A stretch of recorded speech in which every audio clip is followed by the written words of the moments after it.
الحمد لله نحمده ونستعينه ونستغفره ونعوذ بالله من شرور أنفسنا ومن سيئات أعمالنا من يهده الله فلا مضل له ومن يضلل فلا هادي له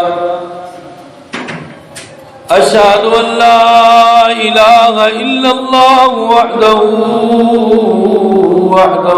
لا شريك له وأشهد أن محمدا عبده ورسوله اللهم صل على محمد وعلى آل محمد كما صليت على إبراهيم وعلى آل إبراهيم إنك حميد مجيد اللهم بارك على محمد وعلى آل محمد كما باركت على إبراهيم وعلى آل إبراهيم إنك حميد مجيد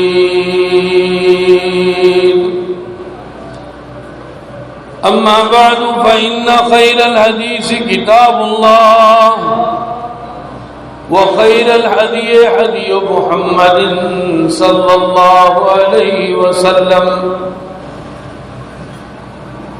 وشر الأمور محدثاتها وكل محدثة بدعة وكل بدعة ضلالة الضلالة في النار أما بعد فأعوذ بالله السميع العليم من الشيطان الرجيم بسم الله الرحمن الرحيم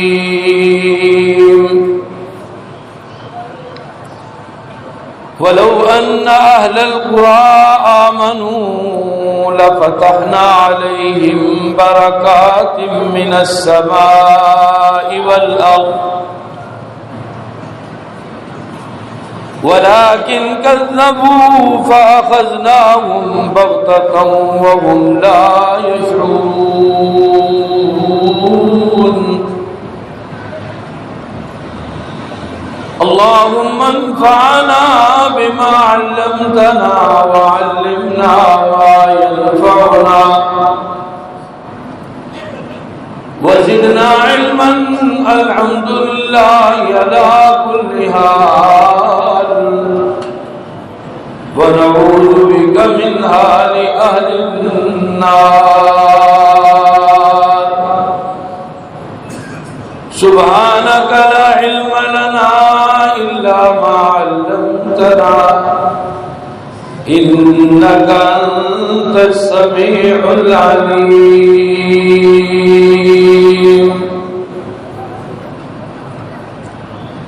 معزز سامعین حضرات بزرگوں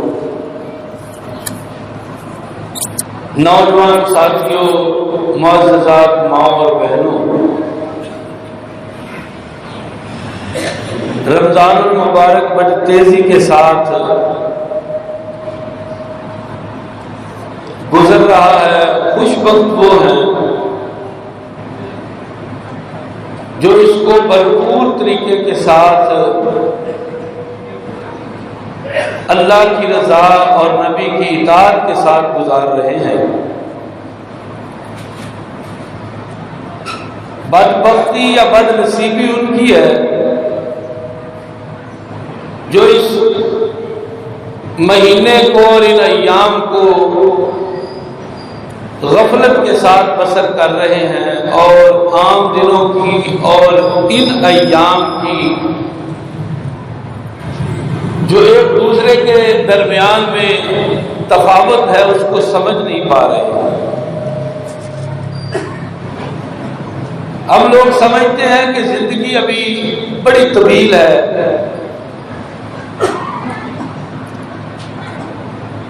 امید اچھی کے ساتھ ہم اپنی زندگی کو بسر کرتے ہیں کہ کوئی نہیں، زندگی میں اور بھی رمضان آئیں گے۔ یہ تو بڑی بات خوش بختی ہے انسان کے لیے کہ اللہ اسے زندگی میں کئی رمضان نصیب فرما دے، لیکن یہ بھی تو حقیقت ہے نا کہ انسان کی زندگی اس کا کوئی اعتبار نہیں ہے، اور یہ بھی حقیقت ہے کہ جب یہ زندگی گزر جاتی ہے تو اس کے بعد نئی زندگی میسر نہیں آتی، بلکہ جو گزر گئی سو گزر گئی، اب اسی گزری کے مطابق اگلی زندگی بنے گی، جس کو ہم برزخی زندگی کہتے ہیں اور جس کو ہم اخروی زندگی کہتے ہیں، جس کو ہم آخرت یا قیامت کہتے ہیں۔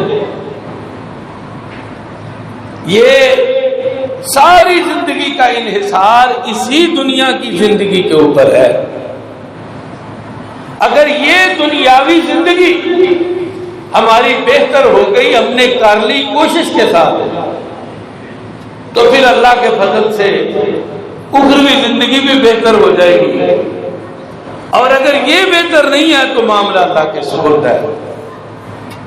وَلَوْ أَنَّ أَهْلَ الْقُرَىٰ آمَنُوا، اور اگر بستی والے لوگ ایمان لے آتے ہیں، وَلَوْ أَنَّ أَهْلَ الْقُرَىٰ آمَنُوا وَاتَّقَوْا، اور تقوی اختیار کر لیتے ہیں۔ یہاں دو چیزیں بیان ہو گئی۔ یہ جو آیت میں نے آپ کے سامنے پڑھی ہے، اس آیت کے اندر دو چیزیں ہیں کہ اگر وہ لوگ بستی والے لوگ جو ہیں ایمان لے آتے اور تقوی اختیار کرتے، اور رمضان المبارک اس کا بنیادی مقصد بھی انسان اپنی پوری زندگی کے اندر تقوی کو اختیار کرے۔ لعلکم تتقون، اگر نماز کے مقصد کو دیکھو تو اس کا بھی مقصد یہی ہے کہ انسان تقوی اختیار کرے۔ زکوٰۃ کا مقصد دیکھو، وہاں بھی آپ کو تقوی ہی نظر آئے گا۔ حج کے بنیادی مقاصد کو دیکھو تو وہاں بھی آگے چل کر یہی بات سمجھ آئے گی کہ اللہ ہمارے دلوں میں تقوی پیدا کرنا چاہتے ہیں۔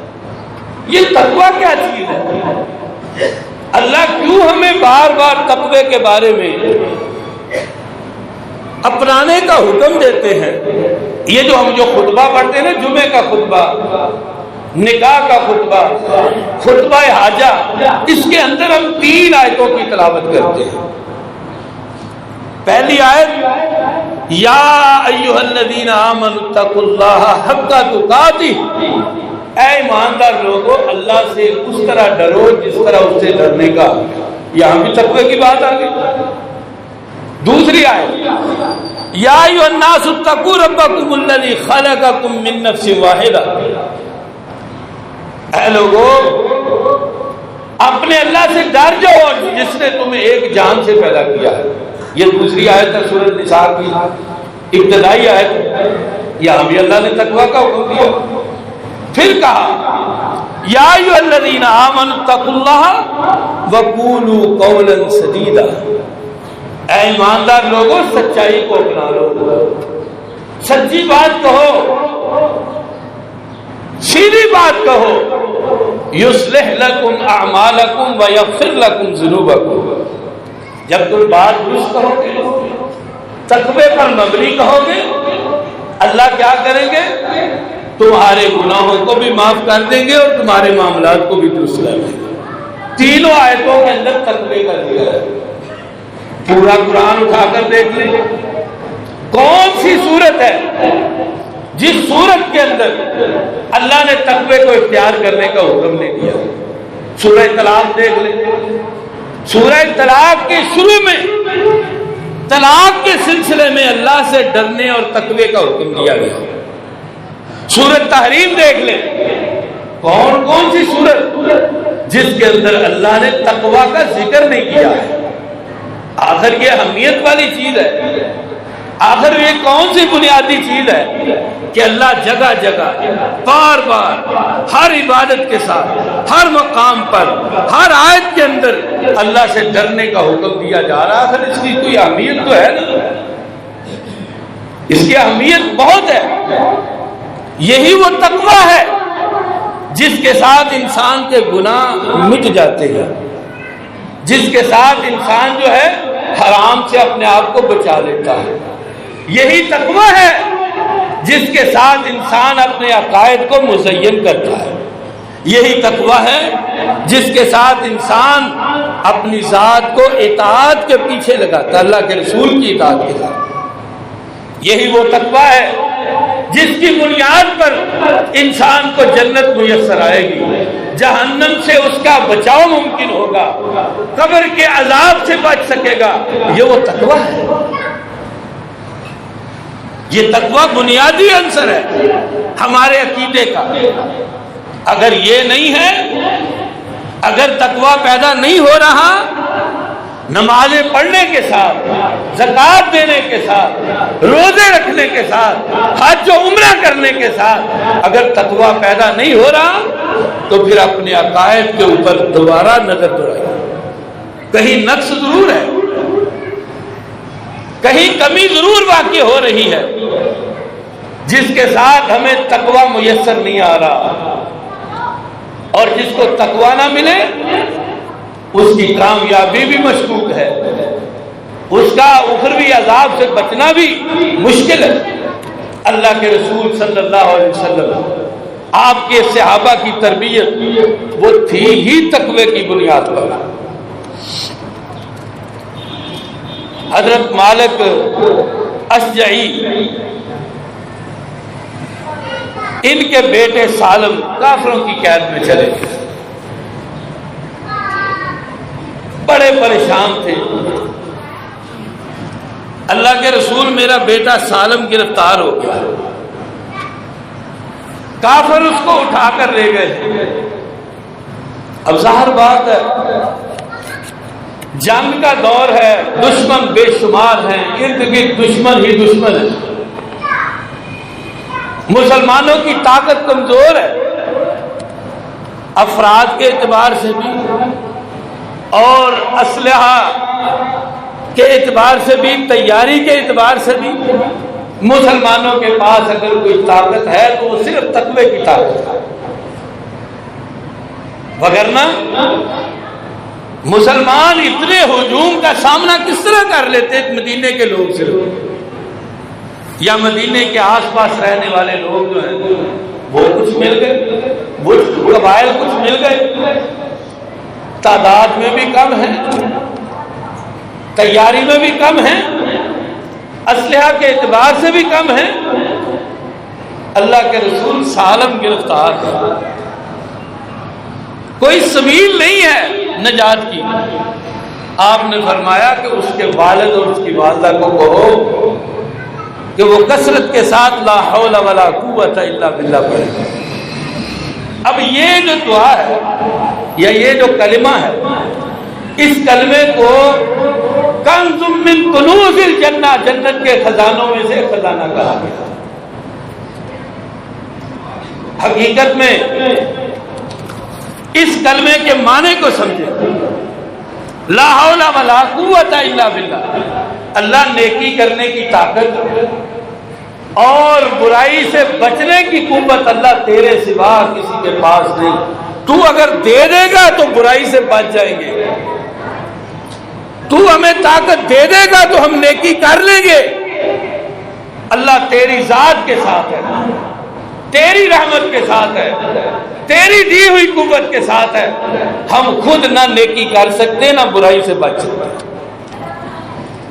یعنی یہ کلمہ ایسا ہے جس کلمے کے اندر انسان اپنی تمام نیکیوں کو اور تمام برائی سے بچنے کے صبر کو اللہ کے سپرد کر دیتا ہے۔ آپ نے فرمایا اس کو کہو کہ کثرت کے ساتھ لا حول ولا قوت الا باللہ پڑھے۔ آج ہم کسی کو کہیں نا کہ یہ لا حول ولا قوت الا باللہ پڑھے تو وہ کہتا کوئی اور وظیفہ بتاؤ، یہ تو میں بہت پڑھتا ہوں، میں یہ بہت پڑھتا ہوں۔ حالانکہ ہمارے پڑھنے کے اندر کمی ہو سکتی ہے، یا اللہ کی حکمت میں کوئی ایسی چیز ہے جس کی وجہ سے کچھ تاخیر ہے، لیکن یہ بات سچی ہے کہ جب اللہ کے رسول نے اپنے صحابہ کی تربیت یہ کرتے ہوئے کہا کہ ان کو کہو کہ لا حول ولا قوت الا باللہ پڑھے، کتنا مشکل کلمہ ہے، بہت زور لگتا ہے اس کو پڑھنے میں، چھوٹا سا کلمہ ہے، اور اس چھوٹے سے کلمے کے اندر انسان اپنی تمام قوتوں کو سلب کر کے کہتا اللہ میرا معاملہ تیرے سپرد ہے۔ اب انہوں نے پڑھنا شروع کر دیا، کثرت سے وہ پڑھ رہے تھے۔ ایک دن اتفاق سے سالم کی جو بیڑیاں تھیں اور ان کے جو زنجیر تھی وہ کھل گئی، کھلی رہ گئی یا کھل گئی، وہاں سے نکلے۔ جس وقت ان کے گھروں سے یا ان کے علاقے سے نکلے، آگے ان کا ایک بکریوں کا ریوڑ تھا، اس کو بھی ہانکا، کچھ اونٹ تھے ان کو ساتھ لیا، چلتے چلتے مدینے پہنچے۔ مدینے پہنچ کر اپنے دروازے پر دستک دی، اندر سے آواز آئی کون ہے؟ تو انہوں نے جواباً بتایا سالم۔ باپ پریشان ہو گئے، کہنے لگا اس وقت سالم کہاں سے آ گیا، وہ تو گرفتار ہے۔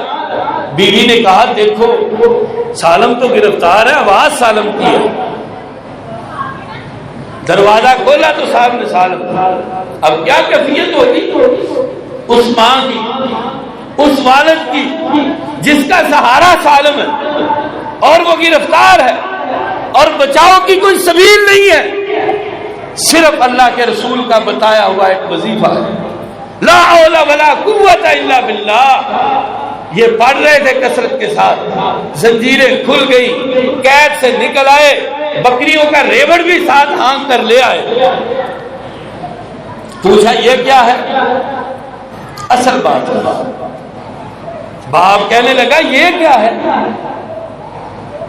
کہنے لگے کہ جب میں وہاں سے نکلا تو ان کا بکریوں کا ایک ریوڑ تھا، میں نے دیکھا، میں بھی اس کو ساتھ ہانک کر لے آیا ہوں۔ اپنے گھر کا دروازہ کھولا، تمام جانور بکریاں جو ہیں وہ سین کے اندر داخل، سین بھر گیا۔ باپ کہنے لگا کہ نہیں، ہم اس وقت تک ان سے فائدہ نہیں اٹھائیں گے جب تک ہم اللہ کے رسول سے نہ پوچھ لیں کہ یہ ہمارے لیے جائز بھی ہے یا نہیں۔ یہ ہے تقویٰ، اس کا ان کی قید سے نکل آنا یہ تقوی کی بنیاد تھی، یہ لا حول ولا قوت الا باللہ کے اثرات تھے۔ لیکن جب وہ گھر میں آ گیا، مال بھی آ گیا، بیٹا بھی آ گیا، انسان اکثر اس وقت ہی غفلت کا شکار ہوتا ہے جب اسے نعمت مل جاتی ہے، زیادہ احساس اس وقت اس کو ہوتا ہے جس وقت وہ نعمت چھن جائے۔ انسان غلطی کرتا ہے جب نعمت مل جائے، لیکن تقوی کی بنیاد پر ان کی تربیت تھی۔ یہ نہیں کہا بیٹا آ گیا، مال آ گیا، گھر کا صحن بھر گیا ہے، اب کیا پوچھنا ہے، نہیں، کہا جب تک اللہ کے رسول اجازت نہیں دیں گے تب تک ہم ان کو اپنے استعمال میں نہیں لائیں گے۔ یہ ہے تقویٰ۔ اسی طرح حضرت ابو ہریرہ رضی اللہ عنہ بیان کرتے ہیں، کہتے ہیں ایک دن اللہ کے رسول صلی اللہ علیہ وسلم نے مجھے کہا ابو ہریرہ مجھ سے یہ چند کلمات کون سیکھے گا جو سیکھ کر ان پر عمل کرے؟ حضرت ابو ہریرہ کہنے لگے اللہ کے رسول میں ان کلمات کو سیکھوں گا اور آگے سکھاؤں گا اس کو جو اس کے اوپر عمل کرے۔ اللہ آپ فرمانے لگے پھر سنو، سب سے پہلی چیز اتق المحارم تکن اعبد الناس، کہ اللہ نے جو چیزیں تمہارے اوپر حرام قرار دی ہیں نا، ان سے بچ جاؤ۔ تکن اعبد الناس، جب تم اللہ کی حرام کردہ چیزوں سے بچ جاؤ گے نا، تم لوگوں میں سب سے زیادہ عبادت کرنے والے بن جاؤ گے۔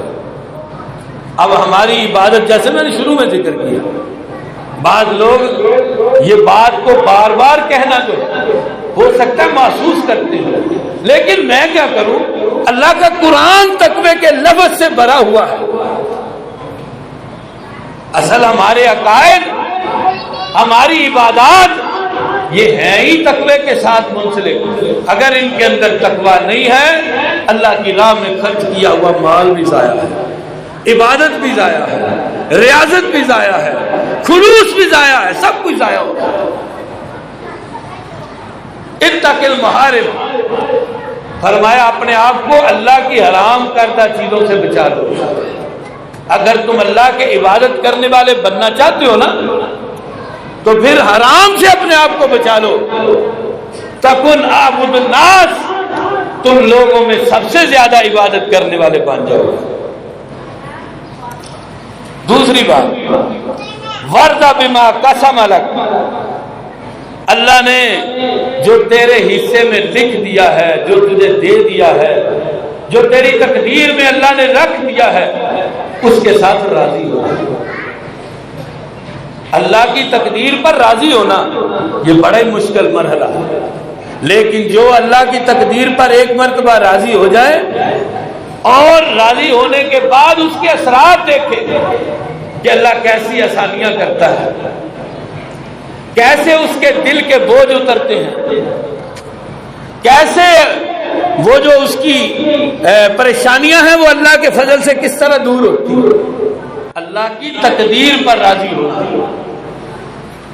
وَرْضَ بِمَا قَسَمَ لَكَ، جو اللہ نے تیرے حصے میں لکھ دیا، جو تیرے تقسیم کے اندر آ گیا، جب تو اس کے ساتھ راضی ہو جائے گا نا، تَكُنْ أَغْنَى النَّاسِ، تو لوگوں میں سب سے زیادہ غنی بن جائے گا۔ لوگ تو کہتے ہیں وہ بڑا غنی ہے، وہ اتنا خرچ کرتا ہے، وہ ایسے کرتا ہے، اتنا مال وہ دیتا لوگوں کو۔ نہیں، اللہ کی تقسیم پر راضی ہونا، تقدیر پر راضی ہونا کہ اللہ نے جس حالت میں مجھے رکھا ہے میں اس پر راضی ہوں۔ حدیث کے لفظ ہے نا کہ جو آدمی صبح اور شام 3 مرتبہ یہ کہتا ہے، رضیت باللہ ربا وبالاسلام دینا وبمحمد صلی اللہ علیہ وسلم نبیا، یہ کلمہ رضیت باللہ ربا، اے اللہ میں تیرے رب ہونے کے ساتھ راضی ہو گیا، وبالاسلام دینا، اے اللہ میں جو تو نے میرے لیے دین اسلام پسند کیا ہے میں اس کے ساتھ راضی ہوں، وبمحمد صلی اللہ علیہ وسلم نبیا، اللہ جو تو میرے لیے نبی چنا ہے میں اس پر راضی ہوں، رضیت باللہ ربا۔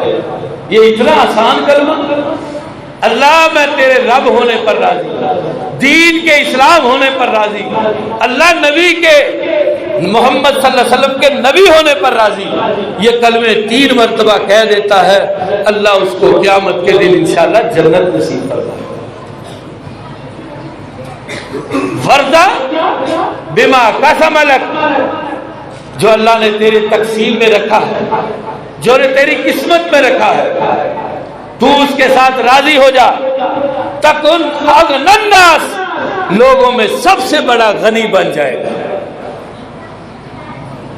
تیسری بات، وَأَحْسِنْ إِلَىٰ جَارِكَ تَكُنْ مُؤْمِنًا، اپنے پڑوسی کے ساتھ اچھا سلوک کر۔ ہمیں اپنے پڑوسی کا پتہ ہی نہیں ہوتا، اس کے حال احوال کا پتہ ہی نہیں ہوتا، بلکہ اگر کوئی بتانا بھی چاہے تو ہم سننا پسند ہی نہیں کرتے۔ لیکن اس معاشرے کی خوبصورتی کتنی ہے کہ صرف اپنی ذات نہیں، اپنے رشتہ دار نہیں، اپنے اعزا و اقربا نہیں، جو آپ کے ہمسائے ہیں ان کا بھی خیال کرو۔ وَأَحْسِنْ إِلَىٰ جَارِكَ تَكُنْ مُؤْمِنًا، فرمایا کہ اپنے پڑوسی سے اچھا سلوک کرو تم مومن بن جاؤ گے۔ پڑوسی کے ساتھ برا سلوک کرنا، پڑوسی کے گھر بری نظر رکھنا، یہ دنیا کی کبیر ترین برائی ہے یہ، کہ انسان اپنے پڑوسی کے ساتھ بری آنکھ رکھتا ہے، اس کے بارے میں بری بات دل میں رکھتا ہے، اپنے تخیل میں رکھتا ہے۔ ہمارے معاشرے اور اسلام کی دی ہوئی سوسائٹی کی یہ بہترین تصویر ہے کہ اپنی ذات نہیں، رشتہ دار نہیں، اعزا و اقربا نہیں، آپ کے پڑوس میں رہنے والا اس کی بھی فکر آپ کو ہونی چاہیے۔ یہ تیسری بات تھی۔ فرمائے وَأَحِبَّ النَّاسِ مَا تُحِبُّ لِنَفْسِكَ تَكُنْ مُسْلِمًا، مومن بننا چاہتے ہو تو پڑوسیوں کا خیال رکھو، اور اگر مسلمان بننا چاہتے ہو تو فرمایا اپنے لیے جو چیز پسند کرتے ہو وہ اپنے بھائی کے لیے پسند کرو۔ کتنی مشکل بات ہے، کتنا مشکل مرحلہ ہے یہ، ذرا گہرائی کے اندر تنہائی میں بیٹھ کر سوچو کہ یہ پورے کا پورا اخلاق ہے اس کے اندر، کہ انسان اپنے بھائی کے لیے وہی سوچتا ہے جو اپنے لیے سوچتا ہے، وہی پسند کرتا ہے جو اپنے لیے کرتا ہے۔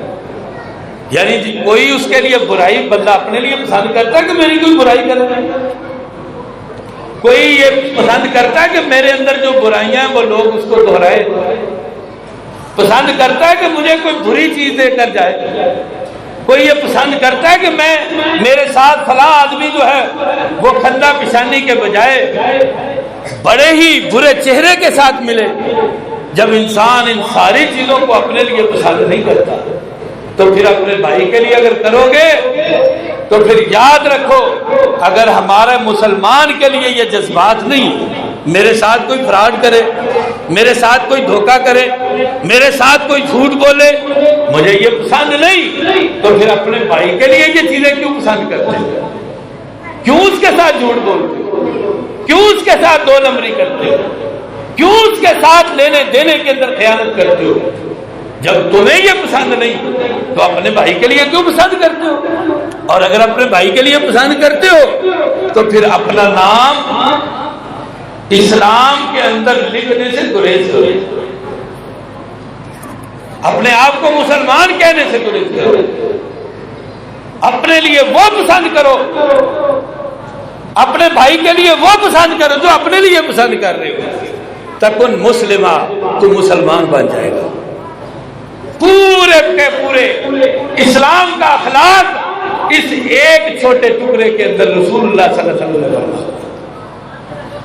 روزے ہم رکھتے ہیں، ذرا سوچیں کہ اس طرح کا اخلاق ہمارے اندر ہے، ہمارے اندر یہ چیزیں موجود ہیں؟ اگر نہیں ہیں تو اس کا مطلب ہمارے دلوں میں تقویٰ نہیں پیدا۔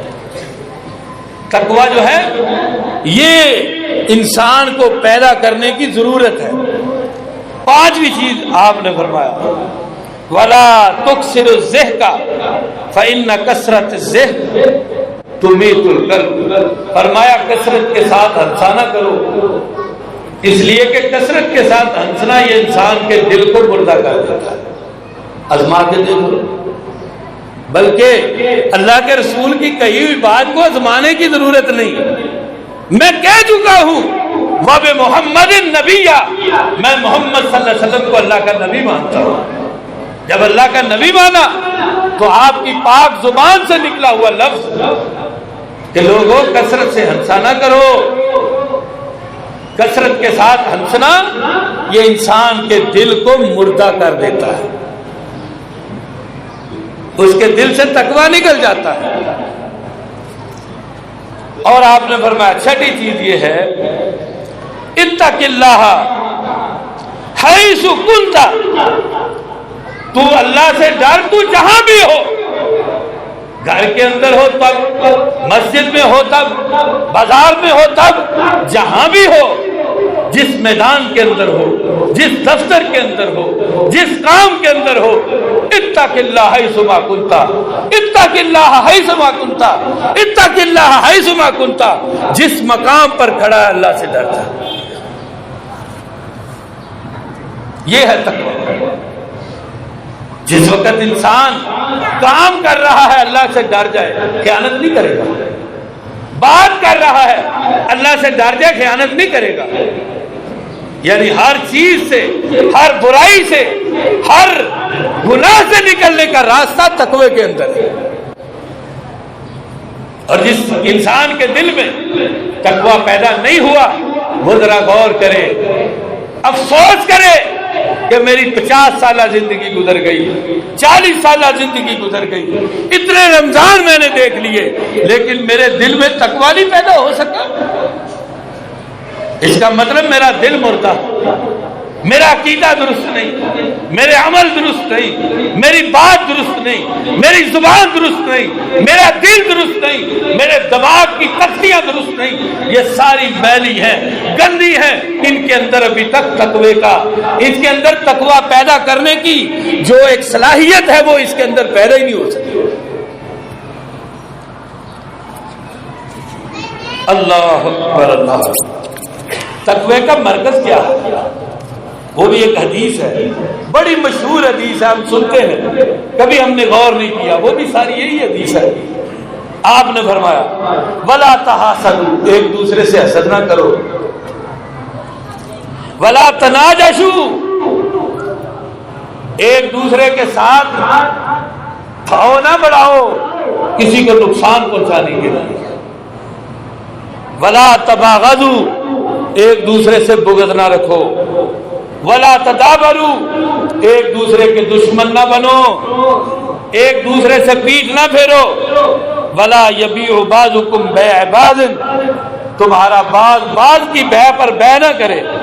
کوئی تجارت کر رہا ہے، ریٹ طے ہو رہے ہیں، معاملہ چل رہا ہے، وہ درمیان میں آ کے کہتا ہے میں اس طرح کرتا ہوں، یعنی اس کے بھاؤ کو توڑ دیا، اس کے سودے کو توڑ دیا، اس کے ہونے والے رشتے کو ختم کروا دیا، درمیان میں کود کر اپنے بھائی کے سودے پر، اپنے بھائی کی تجارت پر، اپنے بھائی کے رشتے پر، اپنے بھائی کے معاملات کے اندر مت کودے اس کے معاملے کو خراب کرنے کے لیے۔ اور فرمایا وَكُونُوا عِبَادَ اللَّهِ إِخْوَانًا، اللہ کے بندے بھائی بھائی بن جاؤ تم، المسلم اخو المسلم، مسلمان مسلمان کا بھائی ہے، لا یظلم ہو، یہ اس پر ظلم نہیں کرتا، ولا یخذل ہو، یہ اس کو رسوا نہیں کرتا، ولا یحقر ہو، وہ اس کو حقیر نہیں جانتا۔ التقوی ہاہنا، التقوی ہاہنا، التقوی ہاہنا، آپ نے 3 مرتبہ اپنے سینے کی طرف اشارہ کر کے کہا کہ تقوی یہاں ہے، تقوی یہاں ہے، تقوی یہاں ہے۔ کیا یہ تقوی ہمارے دلوں میں پیدا ہوا ہے؟ اس حدیث کے تناظر میں ذرا ہم اپنا جائزہ لیں، ذرا ہم اپنے آپ کو سوچیں، اپنے معاملات کو دیکھیں، اپنے ایک دوسرے کے ساتھ جو لنکس ہیں ان کو دیکھیں۔ اگر جواب نفی میں ہے تو پھر ہمیں بہت ریاضت کی ضرورت ہے، اپنے آپ کو درست کرنے کی ضرورت ہے، سوچ کے دھارے بدلنے کی ضرورت ہے، دل کی صفائی کی ضرورت ہے، زبان کی صفائی کی ضرورت ہے، زبان کی سچائی کی ضرورت ہے۔ ہمیں یہ چیزیں پیدا کرنی ہوگی اگر ہم اخروی زندگی کے اندر نجات چاہتے ہیں، قبر کے اندر آسانی چاہتے ہیں، حشر کے اندر ہمارے اعمال کا جو حساب ہے اس کے اندر اگر آسانی چاہتے ہیں تو ہمیں اپنے دلوں میں تقویٰ پیدا کرنا ہوگا۔ اللہ اکبر۔ حضرت ابو بکر کا ایک غلام تھا، اس نے ایک دن شرینی یا مٹھائی جو ہے لا کر حضرت ابو بکر کو دی، حضرت ابو بکر نے تناول کیا۔ یہ غلام تھا اور آپ کی زمینوں کا جو محصول ہے نا وہ اکٹھا کر کے لایا کرتا تھا، مٹھائی لا کر سامنے پیش کی، حضرت ابو بکر نے تناول فرمائی۔ تو پوچھتا ہے کہ اتدری ما ھذا، اے میرے آقا میرے سردار آپ جانتے ہیں کہ یہ کیا تھا جو آپ نے ابھی تناول فرمایا؟ کہنے لگے نہیں میں نہیں جانتا۔ فرمانے وہ آگے سے کہنے لگا کنت تکہنت للانسان فی الجاہلیہ، میں نے جاہلیت کے اندر ایک انسان کے لیے کہانت کی تھی، وما احسن الکہانہ، اور مجھے کہانت کا پتہ نہیں تھا، نہ میں کرنا جانتا تھا، الا انی خدعتہ، سوائے اس کے کہ میں نے اس سے دھوکہ کیا، جو میں نے اس کو کہا وہ پورا ہو گیا، آج وہ مٹھائی لے کر آیا تھا میں نے آپ کے سامنے پیش کر دی۔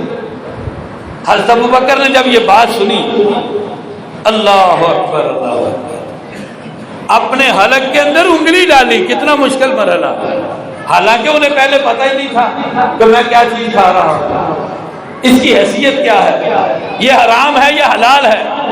اب ہمارے ذہنوں کے اندر سچی بات ہے، حلال اور حرام کی تمیز مٹ چکی ہے، اور جب حلال اور حرام کی تمیز مٹ جائے نا، سمجھ لو کہ اس وقت عبادتیں ریاضتیں ہمارے کیے ہوئے عمل یہ رائگاں جائیں گے، کیونکہ حرام اور حلال کی تمیز انسان کو اللہ کا عبادت کرنے والا، اللہ سے ڈرنے والا، اللہ کے سامنے خضوع اختیار کرنے والا بناتا ہے۔ وہ حدیث جو مینا کے اندر یا وہ عرفہ کے اندر وہ واقعہ پیش آیا، تو آپ نے اس وقت یہ کہا تھا کہ ایک آدمی اتنی دور سے سفر کر کے آتا ہے، ملبسہ حرام ومطعمہ حرام وغذی بالحرام فانا یستجاب لہ، جس کا کھانا حرام ہے، جس کا پینا حرام ہے، جس کا پہننا حرام ہے، جس کی غذا حرام ہے، فانا یستجاب لہ، اس کی دعا کیسے قبول ہوگی؟ اس حدیث کے تناظر میں کبھی ہم نے سوچا ہے کہ ہماری زندگی کے کتنے سال گزر گئے، اس کے بعد کتنی زندگی ہے اس کا ہمیں نہیں پتا، ہم نے اپنے لیے کیا تیار کیا؟ صرف یہی لاپرواہی، رسول کے حکم کی نافرمانی، اللہ کے حکم کی حکم عدولی، دین سے اپنا چہرہ پھیرا ہوا، کیا ہے یہ مسلمان؟ نہیں میرے بھائیوں، ہمیں ضرورت ہے ہم اپنے دلوں میں تقویٰ پیدا کریں، اللہ کا خوف پیدا کریں۔ اگر تقویٰ اور اللہ کا خوف پیدا نہیں ہوتا تو پھر سجدے میں گر جائیں، گڑ گڑائیں، اللہ سے توفیق طلب کریں کہ اللہ ہمیں تقوی کی توفیق دے۔ حضرت عبداللہ بن عمر مدینے کے اطراف کے اندر سفر میں نکلتے ہیں، قریب ہی تھے مدینے کے، وہاں ایک بچے کو دیکھا، وہ بکریاں چرا رہا۔ میں صرف یہ چند واقعات آپ کے سامنے رکھنا چاہتا ہوں، اس لیے نہیں کہ یہ آپ کو پہلے پتا نہیں، آپ کو پتا ہے، اس لیے نہیں کہ آپ اس سے جاہل ہیں، نہیں، آپ اس سے علمدار ہیں، علم رکھنے والے ہیں، صرف یاد دہانی کے لیے، اپنے تقوی کی، دل کی اور دماغ کی، دنیا کی دوبارہ آباد کاری کے لیے، اللہ کے سامنے جو میری ذمہ داری تھی اس کو پورا کرنے کے لیے، آپ کو دوبارہ یاد کرانے کے لیے۔ میرے بھائیوں، تقوی کی دولت کو ہاتھ سے نہ جانے دینا، تقوی ہی ہمیں قبر کے عذاب سے، ہمیں تقوی ہی اخروی زندگی کے اندر اللہ کے سامنے جواب دہی کے اندر ثابت قدم رکھ سکتا ہے۔ حضرت عبداللہ بن عمر مدینے کے اطراف میں نکلتے ہیں، دیکھا بڑے سخت دن لگا ہوا ہے، عربوں کے ہاں تو دن بھی بڑے سخت ہیں، لو والے ایام ہوتے ہیں، شدید دن ہوتے ہیں۔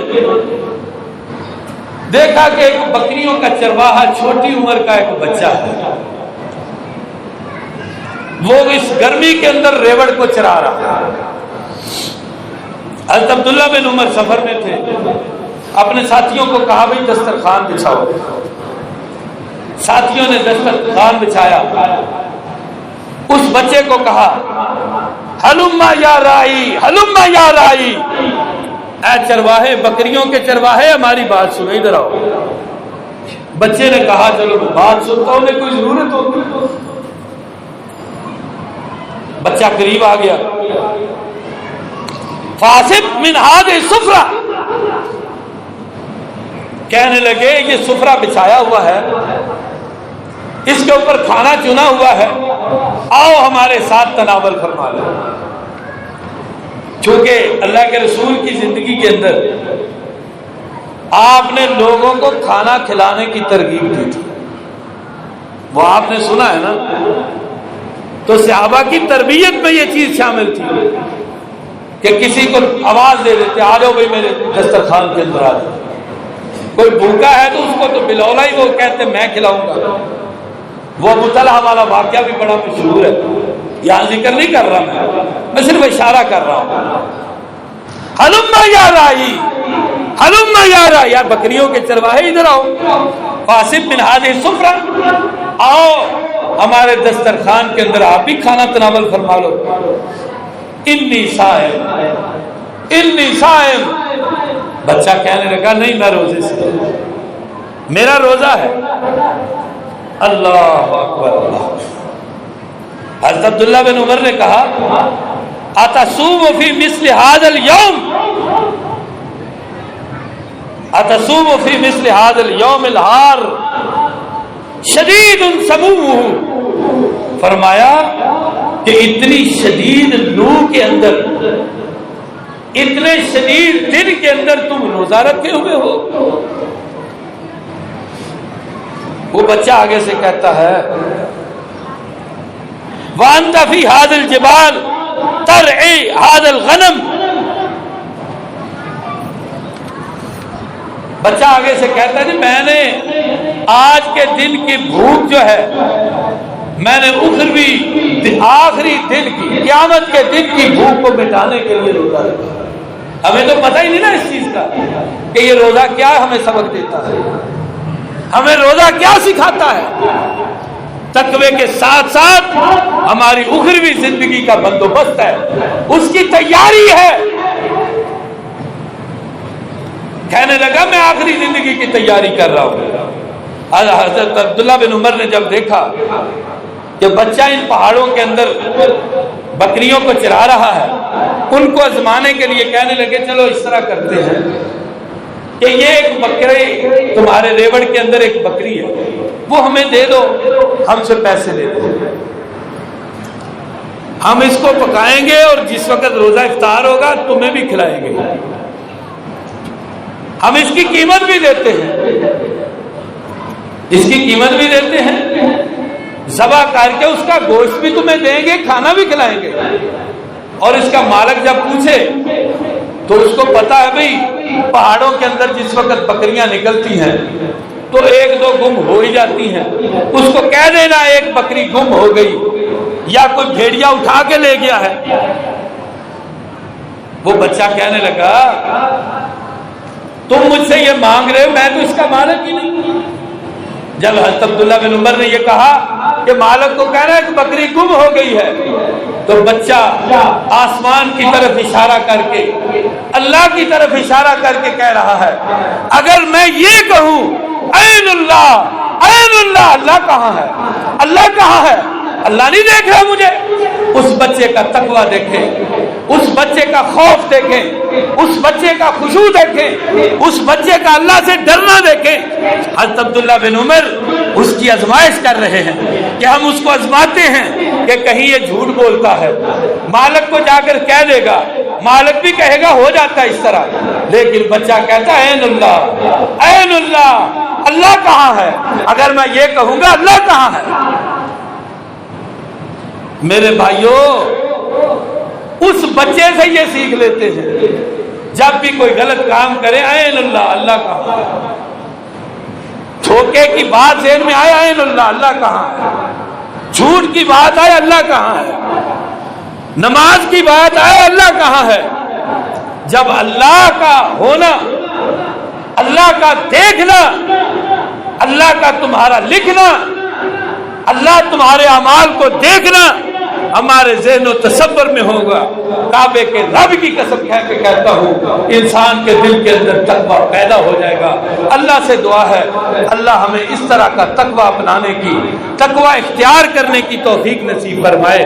میرے دوست اور بزرگوں، اصل رمضان کا مقصد یہ ہے، یا ایھا الذین آمنوا کتب علیکم الصیام کما کتب علی الذین من قبلکم لعلکم تتقون۔ اے ایماندار لوگو، اللہ نے تمہارے اوپر روزے فرض قرار دیے، یہ تمہارے اوپر نہیں، تم سے پہلی قوموں پر بھی فرض تھے، اس لیے فرض تھے لعلکم تتقون، تمہارے دلوں میں اللہ کا خوف پیدا ہو جائے، تقویٰ پیدا ہو جائے، تم اللہ کی حرام کردہ چیزوں سے اپنے آپ کو بچا لو، حلال کی طرف آؤ، عبادت کی طرف آؤ، اللہ کی رضا کی طرف آؤ، اللہ کو خوش کرنے کی طرف آؤ۔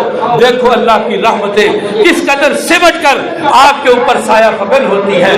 میں تو کہتا ہوں وہ سایہ فگن کیا ہونا، اس وقت اللہ کی رحمت سایہ فگن ہے۔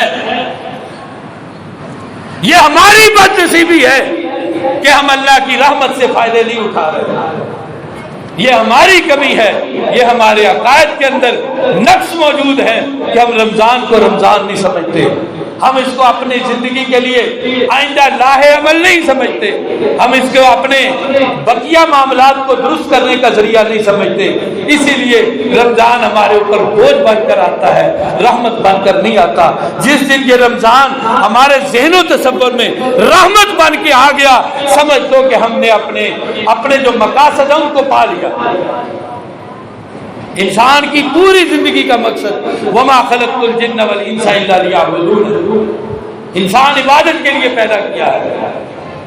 اے طائر لاہوتی، اس رزق سے موت اچھی جس رزق سے آتی ہو پرواز میں کوتاہی۔ جب انسان ہو کر اللہ کی عبادت نہیں کر سکتا، وہ انسان نہیں، وہ جانور ہے۔ اولئک کالانعام، یہ جانور ہیں، جانوروں کے مانند ہے۔ بل ہم اضل، بلکہ جانور نہیں، یہ جانوروں سے گزرے ہوئے ہیں۔ اللہ سے دعا ہے اللہ ہمیں رمضان المبارک کی رحمتوں کو سمیٹنے کی توفیق نصیب فرمائے۔ اقول قولی ھذا واستغفر اللہ لي ولکم ولسائر المسلمین۔ سبحان ربک رب العزة عما یصفون، وسلام علی المرسلین۔